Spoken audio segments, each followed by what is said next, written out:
Circle round for freedom, circle round for peace, for all of us imprisoned. Circle round release, circle for the planet, circle for each soul, for the children of our children. Keep the circle whole. Circle round for freedom, circle round for peace, for all of us imprisoned. Circle for release, circle for the planet, circle for each soul, for the children of our children. Keep the circle whole. Circle round for freedom, circle round for peace, for all of us imprisoned. Circle for release, circle for the planet, circle for each soul, for the children of our children. Keep the circle whole.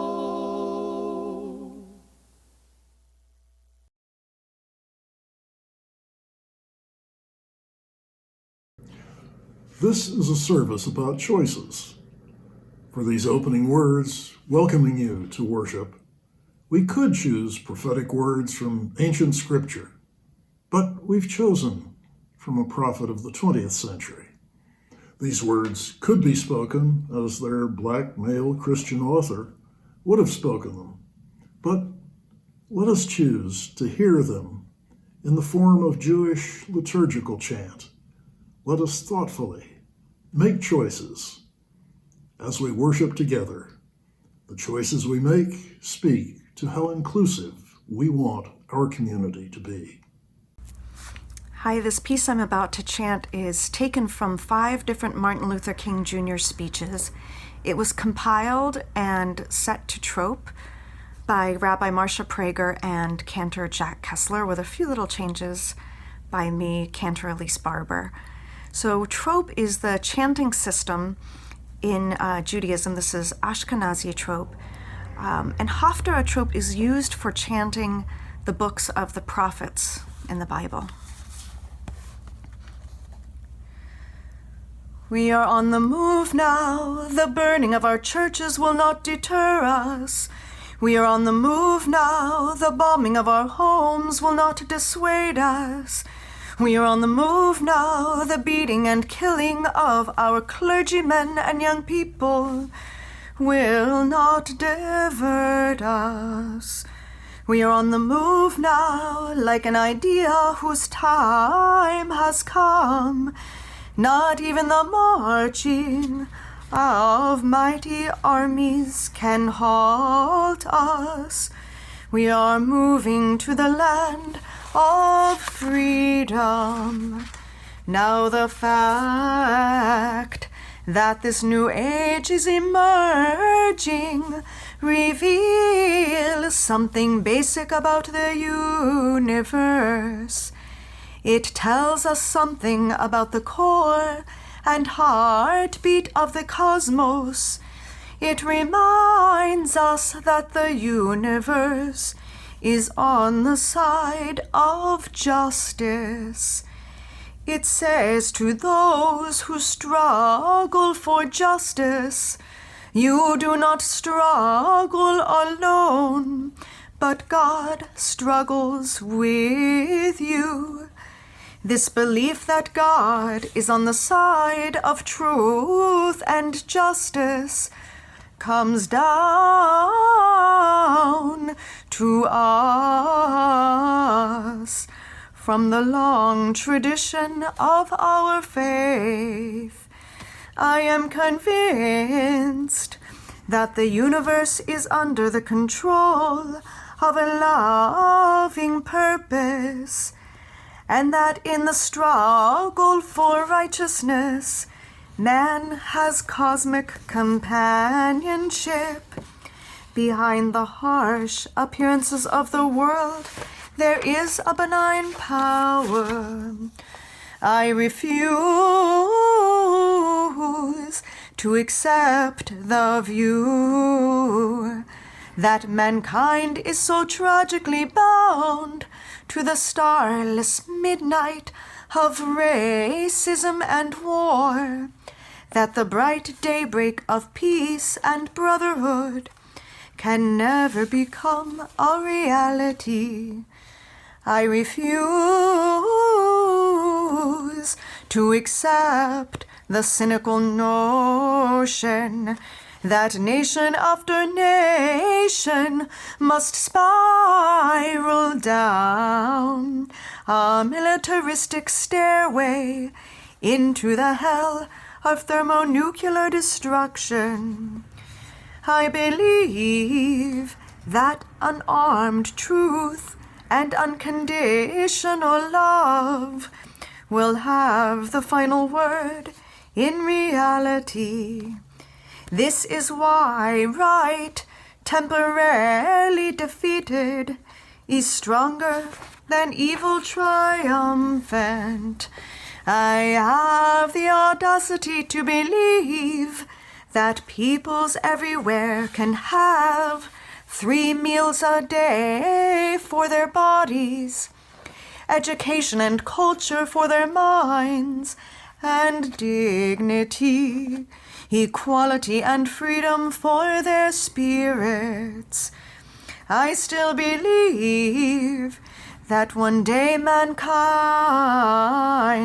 will bow down before the altars of God and be crowned triumphant over war and bloodshed, and nonviolent redemptive goodwill will proclaim the rule of the land. I still believe that we shall overcome. We've got some difficult days ahead,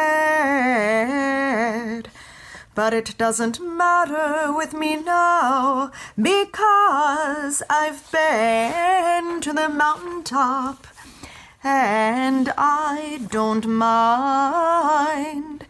Like anybody, I would like to have a long life.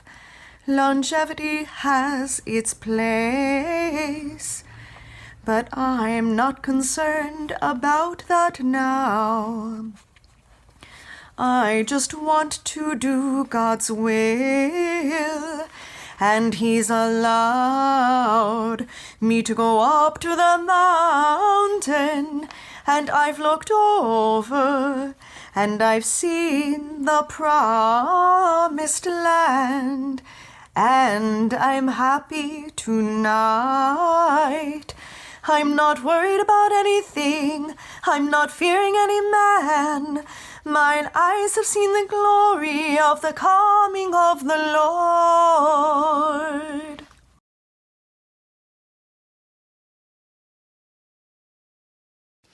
Rise up, O flame, by thy light glory, show to us beauty, show to us beauty.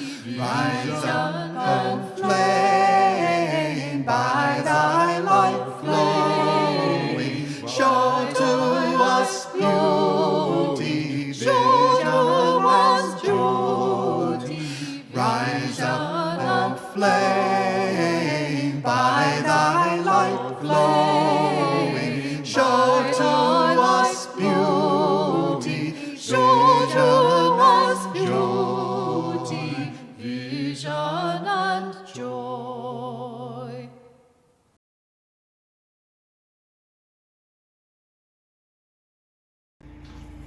Love is the spirit of this church. And service is its law. To dwell together in peace. To seek the truth in love. And to help one another. This is our great covenant.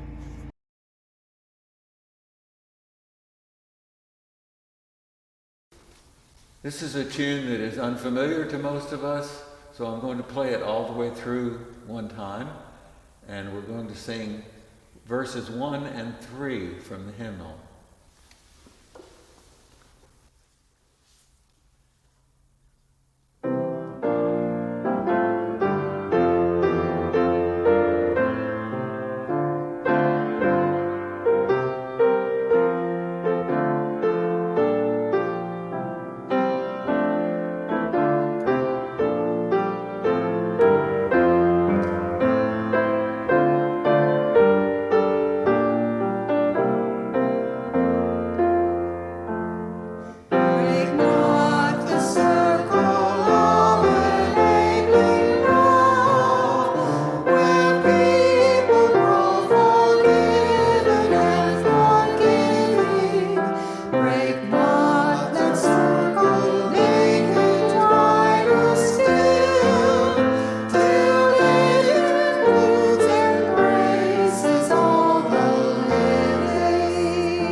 The story I have to share with you today is an adaptation of a story by Travis Jonker called The Very Last Castle.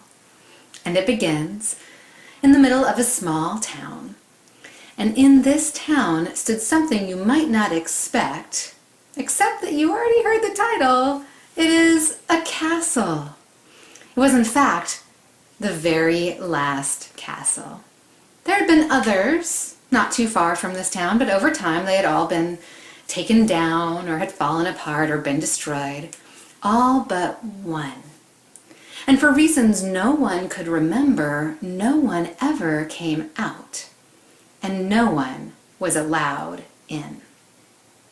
Up in the tower, the guard watched the townspeople silently pass by.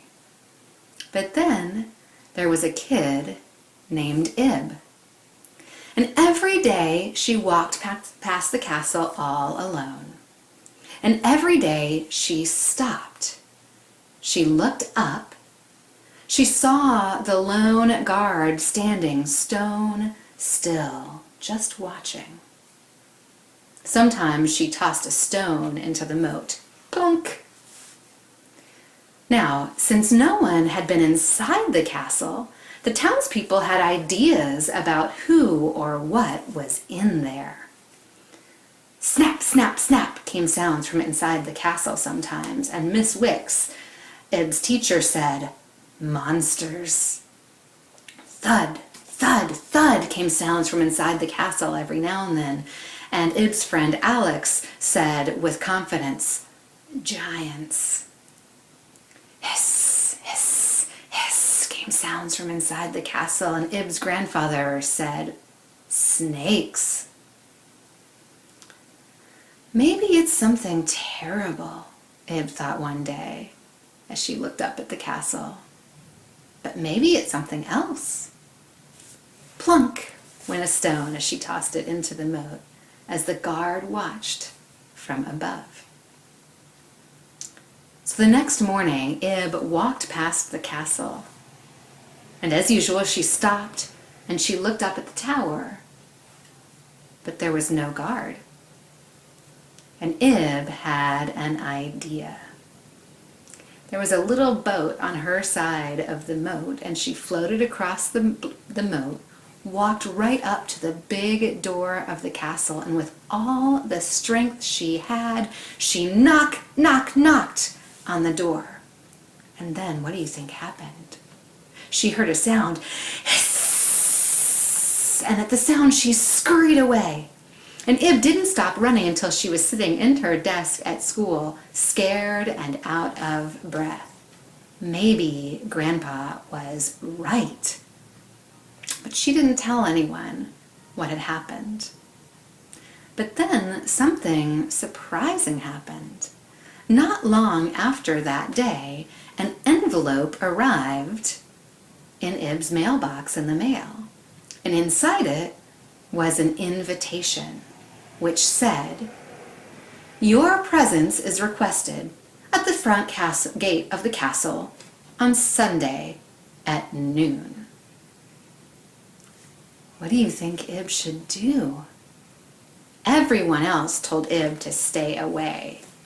"Monsters," said Miss Wicks. "Giants," said Alex. "Snakes," said her grandfather. Maybe it's something terrible, thought Ib. But could it be something else? So on Sunday, Ib found herself standing all alone outside the front gate of the castle, looking up at the walls, looking at the giant door in front of her. And all of a sudden, with a loud thunk, the drawbridge began to lower. And she trembled, and she looked again up at the tower. It was empty, no guard. So Ib took a deep breath. Have you ever taken a deep breath before you did something that you were a little nervous about to draw up your courage? Can you take a deep breath with me? Ready? And then slowly, Ib did something none of the townspeople had ever done. She walked inside. And once she was inside, she saw something that surprised her. She saw a huge garden with the most amazing hedge sculptures everywhere. It turned out that Miss Wicks and Alex had been right. There were monsters, and there were giants, but no snakes. And then she heard a voice, and it said, "Welcome." It was a kind voice, and she looked and she saw that it was the guard. And he removed his helmet, and as he did, she realized that he was much older than Ib had expected. And the guard said, "I'm the last one left. May I show you around?" And so for the rest of the day, Ib and the guard, his name was William, visited every corner of the castle's grounds. And before long, they were pruning near the great hall. Snap, snap, snap went the clippers. And harvesting by the palace, thud, thud, thud fell the apples as they shook the tree. And watering all the hedge sculptures, it took a lot of water. Hiss, hiss, hiss, as the water sprayed. And they ended up where they had started. And Ib had a question for the guard. "Why now?" she said. And William replied, "All the other castles are gone, and so are the other people. And someday I will be too. I want someone brave to take my place, someone curious. Will you help me?" And Ib thought about William all on his own. She thought about her family and her friends outside the castle. She thought, and then she knew. "Yes," Ib replied, "but I have a request." And so, in the middle of a small town stood the very last castle. Sometimes someone came out, offering baskets full of harvested food for community picnics, and everyone was always welcome in.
life is a gift which we are called to use to build the common good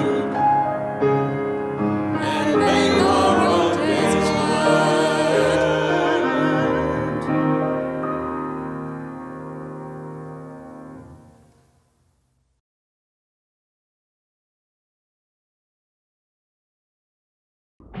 The Road Not Taken by Robert Frost. Two roads diverged in a yellow wood, and sorry I could not travel both and be one traveler.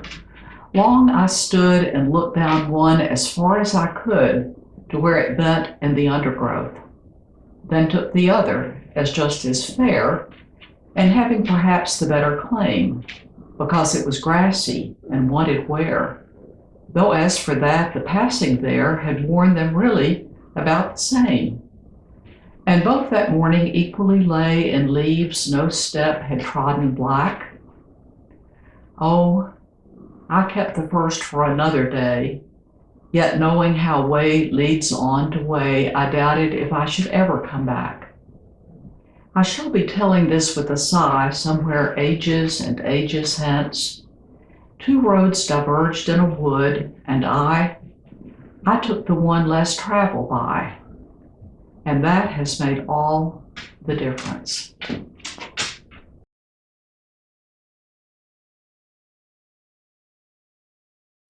Good morning. I'm John Montgomery and a member of the spiritual care team at TVUC. This is the time during our Sunday morning service when we share our joys and concerns.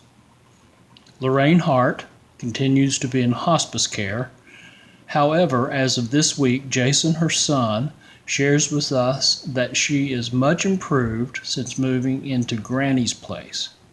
She is eating well, enjoying reading, and welcomes occasional visitors. Please include her in your loving kindness meditation by sending her ease and well-being. If you consider visiting her, please call the spiritual care team phone, the pastoral care phone rather, to make arrangements. Thank you.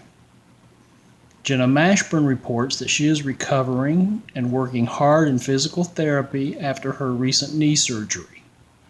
She's in good spirits as usual and welcomes your good you woohoo. We continue to hold our assistant minister, the Reverend Jametta Austin, in our hearts as she continues to heal and continues the process of returning to our ministry. We look forward to Jametta once again being with us in body as well as in spirit. The staff at TVUC continue to make plans and prepare for the time when we can meet safely in our building again. We are in the process of installing touchless faucets in our restrooms, researching the best models of hand sanitizer stations which will be located in appropriate places, and implementing other measures intended to keep us all safe and healthy when we once again gather in our church building. We continue to ask for patience and understanding as we make our way through these challenging times. We also hold up all the other joys and concerns which may be unspoken or held in confidence. We may have members and friends who are recovering from COVID-19, those who are experiencing side effects related to having received the vaccine, those who continue to be frustrated as they try to get their vaccination appointments, those who are dealing with financial concerns, as well as those who are coping with feelings of isolation and loss. Let us always remember we have each other to call on in times of need. We celebrate the joys, the births, and other additions to our families, the personal triumphs, talking and laughing with friends, both old and new. Perhaps you've been able to spend time in the mountains or walking on a greenway. Whatever your joys, we celebrate them with you. In closing, I offer this prayer of hope and healing written by Crystal Hogan. To the God of our own understanding, the Spirit with whom we commune this morning, we ask for our minds to be open and our hearts welcoming. We lift up those whose lives are touched by sadness, by illness, by worry, or by loneliness. May they find comfort, hope, and healing strength in this community and the larger community. We celebrate those whose lives are whole and well.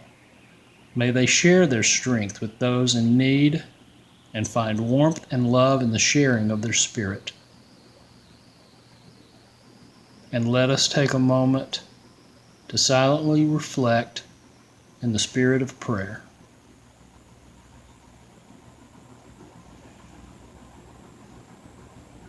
Blessed be.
In June of 1931, if you'd been watching traffic flowing along Kingston Pike, things would have looked very different than they do now.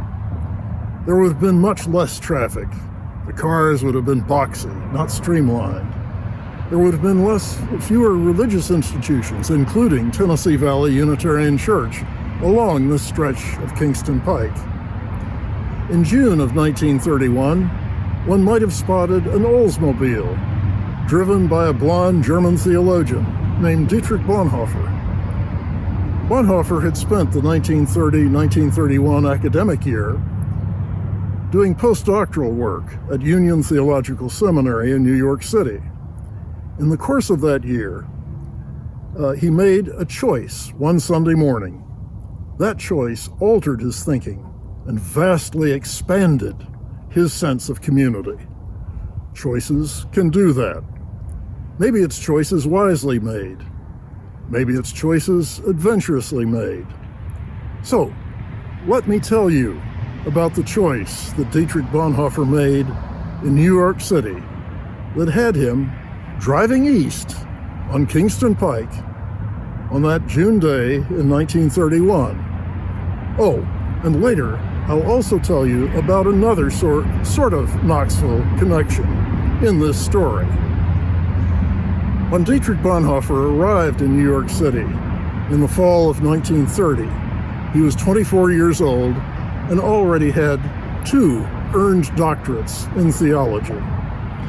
He wanted to understand what American theological thought and religious practice was like. He was initially unimpressed. The preaching he heard in New York churches, the conversations with theological students, even some of the classes with professors at Union Seminary, seemed to him to be superficial and lightweight, far below the heft, detail, and seriousness of his studies in Germany. Some of the courses he took at Union Seminary did interest him. He arranged a tutorial on the American philosopher William James. Reinhold Niebuhr taught a course on ethical viewpoints in modern literature that introduced Bonhoeffer to thinkers like W.E.B. Du Bois and James Weldon Johnson. He took other courses that introduced him to religiously based social service and social justice work. Dietrich Bonhoeffer had arrived in America never having had a conversation with a person of color. When he'd visited Libya a few years earlier, he'd seen people of color, but he had not spoken with any of them. That changed at Union. In January of 1931, Franklin Fisher invited Dietrich to attend church with him.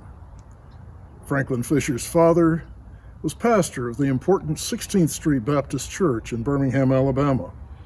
Franklin himself would later teach at Morehouse College, pastor a church in Atlanta, and serve as a founding member of Martin Luther King Jr.'s Southern Christian Leadership Conference.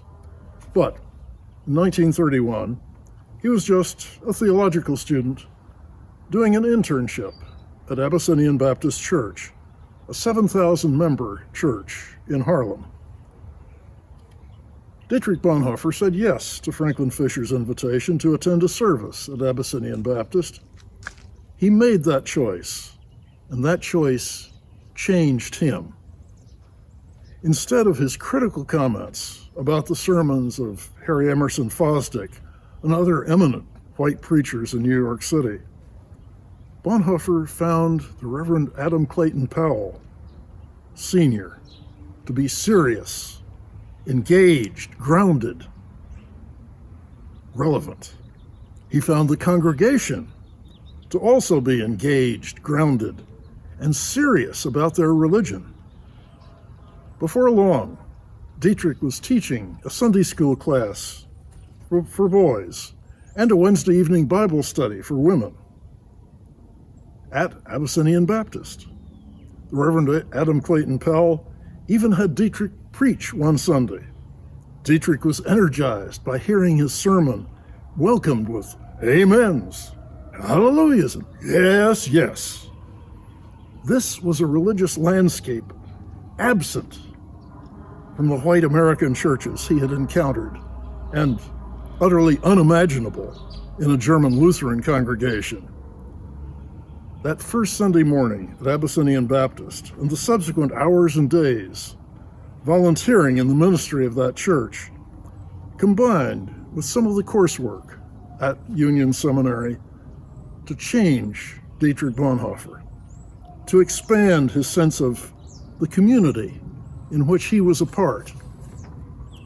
President Reinhold Niebuhr, a teacher with no earned doctorate, had been pushing the German with 2 earned doctorates, saying things like, "Obedience to the will of God may be a religious experience, but it is not an ethical one until it issues in actions which can be socially valued." It was especially in the life of this black congregation and in the broader black community that Bonhoeffer found theology taken seriously and resulting in ethics of social value. But let's take a break from Dietrich's story and look more broadly at this matter of the choices we make and the consequences those choices have. One can make choices that narrow one's options, that keep one relatively safe, pretty much unchallenged and unchanged. I've made many choices like that. I'm sure you have too. That's not always a bad thing. But sometimes it's important to make an expansive choice, a choice beyond the usual, beyond one's comfort zone. When we do that, we make possible a broader sense of community. An expansive choice has the potential to create a broader self, a better self, living in an enlarged human community. During my undergraduate years at Yale, I was a history major. Apart from one course in Chinese history because an exciting new professor had come to campus, I learned European and American history. That was what history was.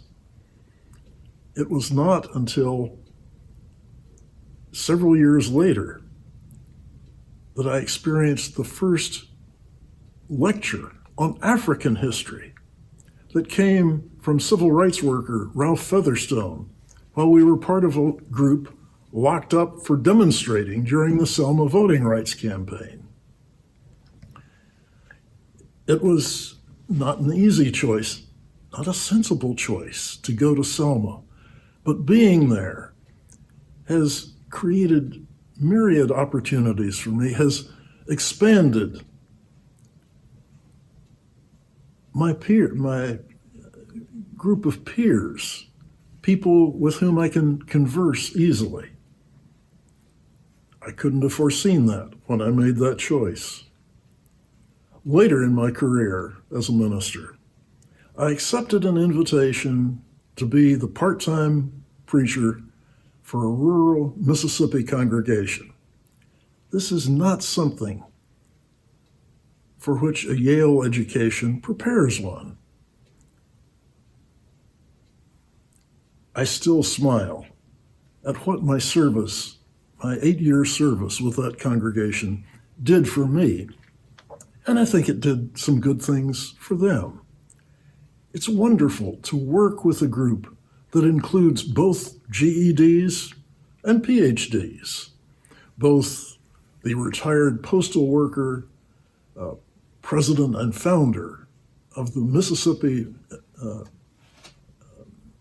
Magnolia Bluegrass Association, and a NASA scientist who remembered grad school bowl sessions with some guy named Carl Sagan, were active members of that congregation.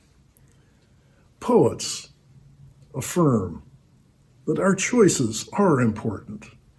As Robert Frost wrote, "Two roads diverged in a wood, and I took the one less traveled by, and that has made all the difference." I think he got that right. But I think James Russell Lowell got choices partially wrong when he wrote, "Once to every man and nation comes the moment to decide." My sense is that we keep being presented with choices not just between good and evil, but between broader and narrower realities. So, let's go back to Dietrich Bonhoeffer's choice to attend a service at a black congregation in New York City, and to how that changed his sense of community. This man, who in the previous years of his life had never had a conversation with a person of color, began, with the help of Franklin Fisher, to scour the music stores of Harlem for recordings and sheet music of spirituals, jazz, and blues. Well trained as a pianist in the classical repertoire, he embraced this new and different repertoire. He shipped these recordings back to Germany, and they became treasured possessions. His frame of reference expanded to include what he felt was the most significant and important part of American religious life, far more serious and far more deeply religious than what he found superficial in the white churches. His imagination expanded, and he carried this expanded vision and expanded self back to Germany, where he rapidly became part of the Christian resistance to the Nazification of the German church. Dietrich Bonhoeffer was an active and important part of what was known as the Confessing Church, German religious people who confessed Jesus Christ, rather than Adolf Hitler, as the center of their faith and devotion. In the Confessing Church and in the clandestine seminary that Bonhoeffer ran for it, the music that he had brought back from America played a role. It's interesting to think of Precious Lord, Take My Hand, linking arms with Ein feste Burg, Luther's A Mighty Fortress is My God. But that seems to have been a plausible linking in Bonhoeffer's wider community. I won't detail the interesting steps that Bonhoeffer took that led to his arrest by the Gestapo and his execution on April 9th, 1945, as Allied troops were clearly moving to end the Nazi regime. That's a story in itself, but a story that's linked back to what happened to him in New York. It's hard to believe that the deeply intellectual, academic theologian that the younger Bonhoeffer had been when he sailed to America would have come down from his ivory tower to become involved in plotting to undermine the Nazi regime. No, I think the man who was executed was living a theology still deeply indebted to the engaged, grounded, and relevant religious life that he first met in 1931 at Abyssinian Baptist Church. The choice to attend that first service at Abyssinian echoed down through his life because it expanded his sense of community. His community was no longer only academic. His community was no longer all white. His community was no longer all financially well-to-do. His community was irretrievably expanded. And that expanded sense of community was what had him driving down Kingston Pike in June of 1931. He and another European postdoc wanted to get more of a first-hand look at racial issues in the Deep South. There was also an interesting theological conference in Mexico City. And so they bought a second-hand car in New York. Dietrich learned to drive. They drove from New York to Chicago, dropped off another student, and drove down to Texas, where they took a train to Mexico City. Coming back, they drove to New Orleans and then up US 11 through Mississippi, Alabama, a little bit of Georgia, Tennessee, and Virginia. On a Sunday morning, somewhere south of Knoxville, they stopped and attended services in a rural black church. It was sometime after that they passed along Kingston Pike. Knoxville's other connection to this story is that we know about Bonhoeffer's first visit to Abyssinian Baptist Church, even though the experience was apparently so overpowering that Dietrich couldn't reduce it to written words himself. That afternoon, when he got back to campus, he persuaded another student, a friend of his, to join him on a long walk down New York's Riverside Drive. Dietrich went on and on with great excitement, describing what he had experienced, mostly in English, but sometimes lapsing into German. That other student later wrote about Dietrich's excitement and their long walk. That other student himself made life choices that led to a wide and expanding sense of community. His name was Miles Horton. He founded Highlander Folk School, which he brought from some years to Knoxville as the Highlander Research and Education Center. And we could picture him too, out on Kingston Pike.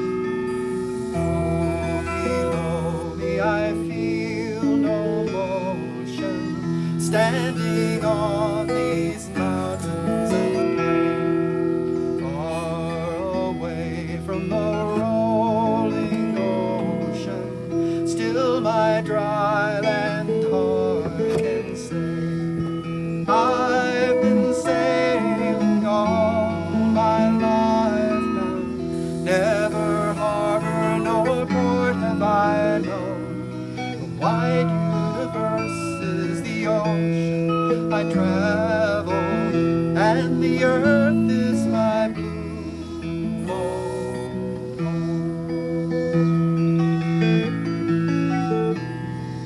Sun my sail and moon my rudder, as I ply the starry sea, leaning over the edge in wonder, casting questions into the deep, drifting here with my ship's companions, all we kindred pilgrim souls, making our way by the lights of the heavens in our beautiful blue home.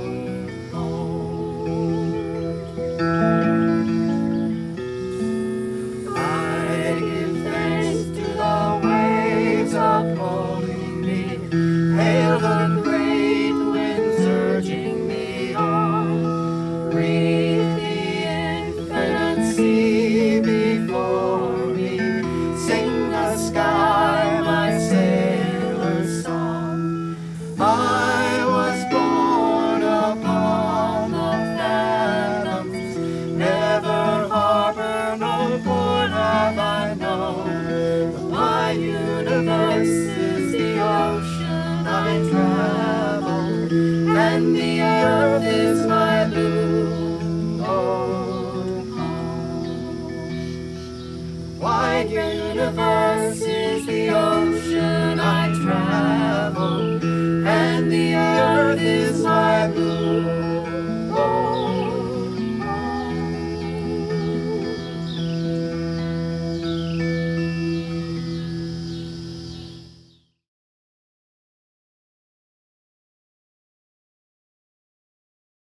Prophetic Church, the world awaits your liberating ministry, part of which helps people choose imaginatively and build broad, embracing community, remembering that the earth is our blue boat home, and all its people are our shipmates.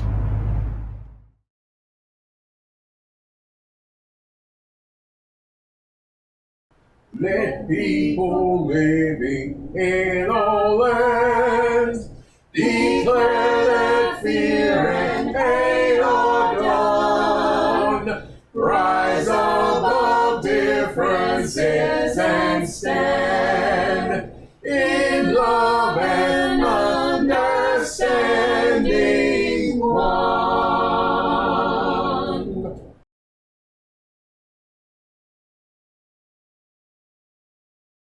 You have a choice on how to greet your neighbor. By phone, by thought, by prayer, by gift, by flowers, by love.